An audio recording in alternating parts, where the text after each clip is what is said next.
Bleach chapter 684. I had to do a video of this. I've been reading Bleach for quite some time, and and also with the anime, but Kubo, what's the deal, man? Like, leading up, like, I know he's probably being rushed due to the sole fact that Bleach is about to end, but last chapter was pretty badass. I mean, we saw Huddle 99. We saw Aizen capturing Bach inside the hypnosis. We seen a lot of crazy stuff last chapter, and it fell freaking flat with this chapter. I mean, I seen it coming. I seen it coming because if you look at all the previous battles before Aizen and Bach, you see that a lot of the fights were basically, it started off good, but then it sped up, and that's how this turned out. I mean, I'm disappointed. At first, it started off good. I mean, the chapter started off pretty badass. I mean, there was fighting. We thought Bach got cut from the last chapter, but apparently, his future sight says, "Nope, I'm out. I am the Almighty." But and I kind of like the fact that they explained, because Aizen basically stated that, "Oh, my hypnosis counteracts his Almighty," which it makes sense because you gotta keep your eyes on Aizen, but also that hypnosis says "F you" to all your five senses. So, yeah. But the part that got me mad is that Uryu had the fucking Game Shark. He had the EX Machina in his hand. He had and I knew that arrow was gonna come into play, but I didn't think it was gonna come into play this chapter.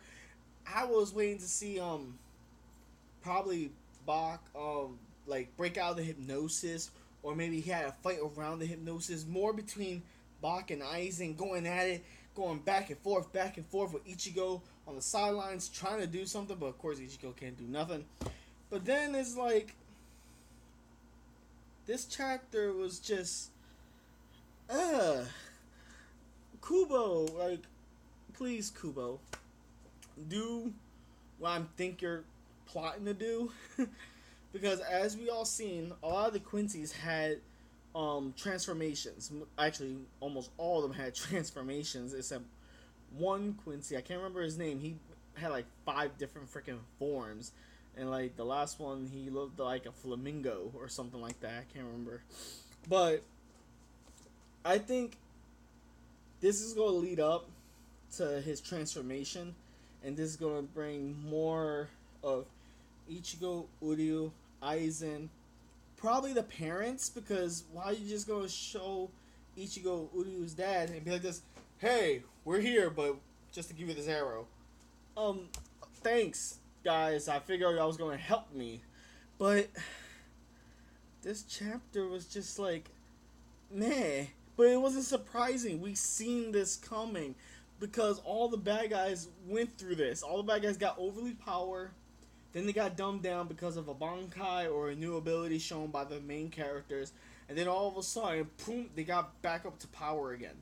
It's redundant because it keeps going the same way. I thought Kubo was going to take this opportunity to show so much more abilities, or Aizen's Bankai. Like, that's probably still up on the table, though. We might see that. I'm hoping we see that, because yeah.